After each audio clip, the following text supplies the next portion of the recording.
Ladies, when y'all are ready, let me know. All right. Ladies and gentlemen, I just want to thank you for coming out here today.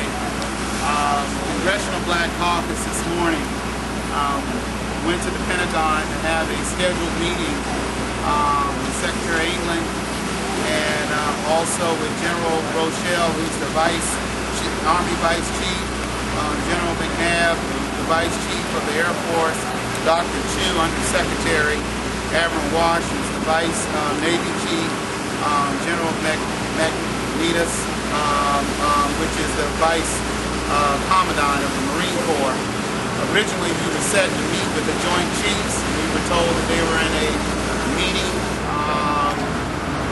another meeting that they could not attend. But I can share with you that we look forward in the future to meeting with the Joint Chiefs. In attendance at the meeting from Congressional Black Caucus as I chair, Carolyn Cheeks-Kilpatrick, myself, Congressman Hank Johnson, Congresswoman Donna Christensen, Congresswoman Jackson Lee, Majority Whip Jim Clyburn, Chairwoman Stephanie Tubbs Jones, Congresswoman Eddie Denise Johnson, Congresswoman Yvette Clark, who's here with me to the right, Congressman Stanford Bishop, Congressman Gregory Meeks, Congressman Bobby Scott is here to my left, and Congresswoman Richardson. We had a good turnout of the Congressional Black Caucus. The reason why we went to the Pentagon is the fact that we only have one 4-star black general, that is General Wash Ward, that is that's going to be over the African Command. So he is the only 4-star general right now in the military. And with this being the year 2007, the military has to do a lot of work if it wants to diversify itself. Congresswoman Stephanie Tubbs Jones, who's just joined us, raised the issue of the military's involvement, especially of the retired officers. They talked about diversity amongst the higher ranks. There's been an unwritten rule, or you may call a network, as some may call it, within the flag officer position, we say 1-star, 2-star, 3-star, 4-star, of certain individuals having an opportunity to become what we call a flag officer in the military.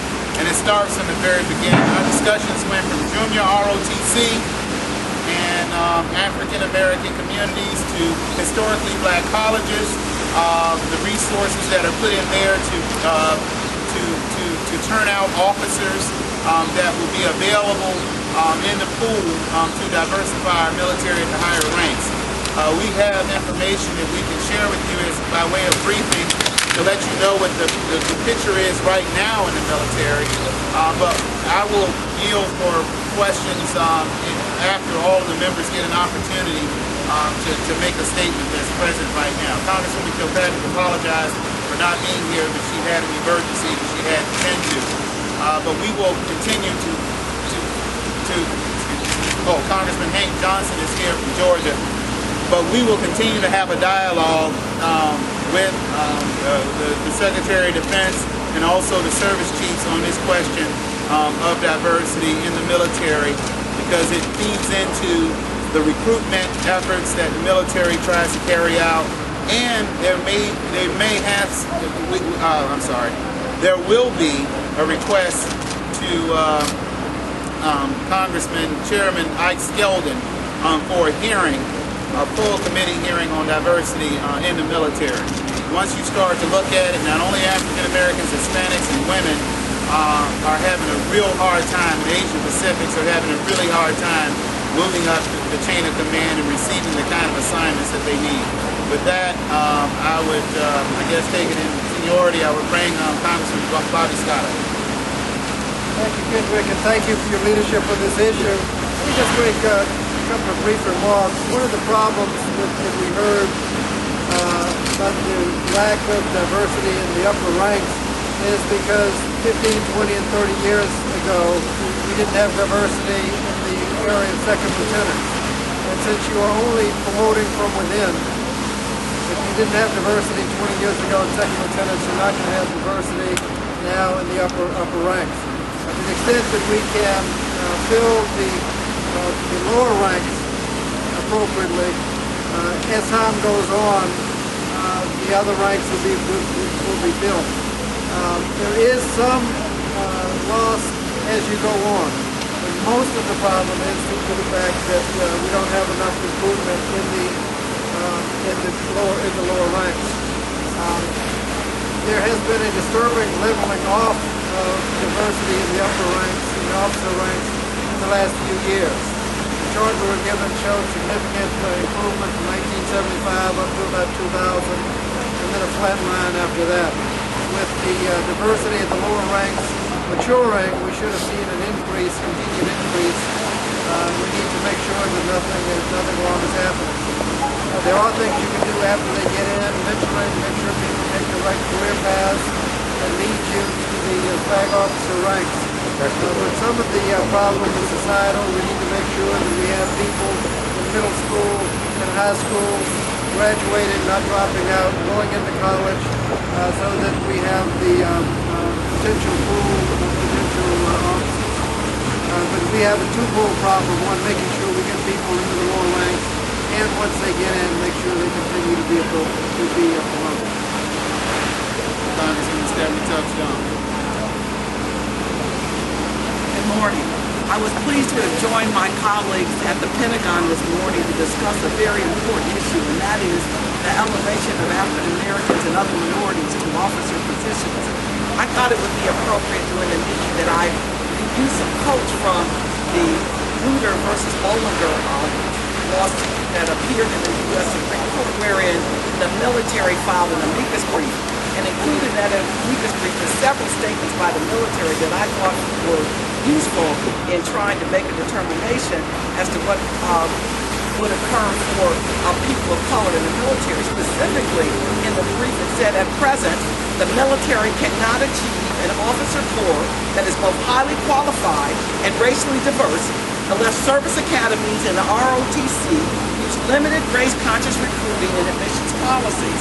It further went on to say that the military must be permitted to train and educate a diverse officer corps to further our compelling government interest in an effective military. And I want to point out that without diversity in the military, there cannot be effectiveness in the military. That is the statement of the military itself. Let me go on to quote that in the 60s and 70s, while integration increased the percentage of African Americans enlisted, the percentage of minority officers remained extremely low, and perceptions of discrimination were pervasive. And I have to believe that now where we're looking at the fact that we're fighting in Iraq and Afghanistan, and we have still a non-diverse, a lowly diverse, non-diverse is not probably an appropriate word, but we have a military that is not diverse, that we may well have similar problems that we experienced in the military as in Vietnam. The military, and this is in addition, another quote, the military must both maintain selectivity in its submissions and train and educate a racially diverse officer corps to command racially diverse troops. And if the expectation by the military is that more and more enlisted men and women will be enlisted in the military and that they will be diverse, it's as important that the leadership in the military be diverse as well. So the point that I attempted to make in my conversations in this meeting was the need for the leadership of the military to embrace the statements made by the military in this brief before the Supreme Court, and to be involved in the process of increasing the number of military officers through mentoring and other ways of improving the climate for diversity within the military.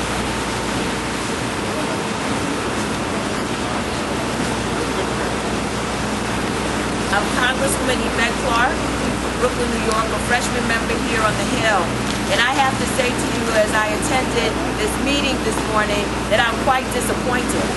I'm disappointed with the lack of enthusiasm, the lack of innovation, the lack of ability for our U.S. military to recognize that there's a crisis when it comes to the elevation of people of color, of black people, of black women in its military flag officers' ranks. The discussion that was held this morning, I felt like there was a bit of denial.